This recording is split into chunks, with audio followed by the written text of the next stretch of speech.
দুস্থ এবং যারা গুম পরিবার, নির্যাতিত পরিবার এবং আমাদের এখানে মাইনরিটি পরিবার অনেক রয়েছে যারা আর্থিকভাবে সচ্ছল নয়, তাদেরকে আমরা একটা ঈদের উপহার দিতে এসেছি।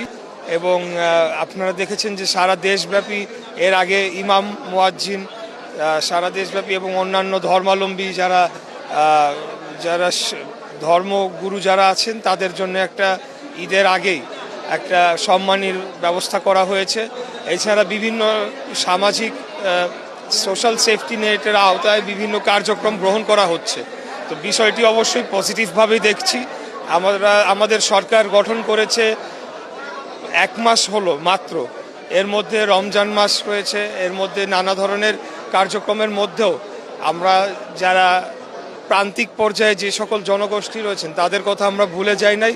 এবং এই ধরনের আমরা যে এছাড়া আপনারা দেখেছেন যে সারা বাংলাদেশে 12টি সিটি কর্পোরেশনের পরিচ্ছন্ন কর্মীদেরকেও একটা ভাতা প্রদান করা হয়েছে। সঠিক মাত্রায় আয়োডিনযুক্ত ও বিশুদ্ধ লবণ নিশ্চিত করছি 1.5 যুগ ধরে ভালোবাসার নিড়ে। ACI পিওর সল্ট মেধা বিকাশে সাহায্য করে। তো আমরা এই ধরনের যে চ্যারিটেবল কাজ সবসময় বাংলাদেশ জাতীয়তাবাদী দল বিএনপি করে আসছে।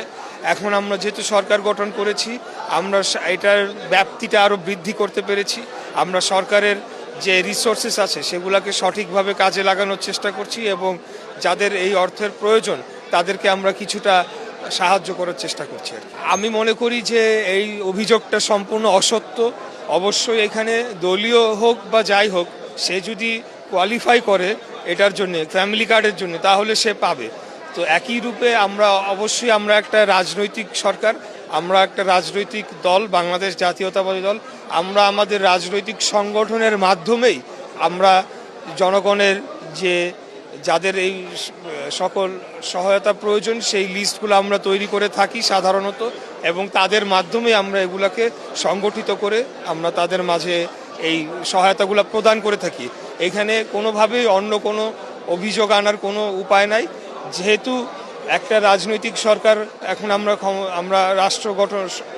সরকার গঠন করেছি, আমরা অবশ্যই আমাদের দল করুক বা কোনো দল না করুক, যেই করুক, যারা এটার জন্যে কোয়ালিফাই করবে এই সকল সহায়তার জন্য, তাদেরকে আমরা অগ্রাধিকার দিচ্ছি। কিন্তু এর মধ্যে যদি কেউ আমাদের দল করে এরকম ব্যক্তিও থাকে তাহলে তো সেটা দোষের কিছু নয়।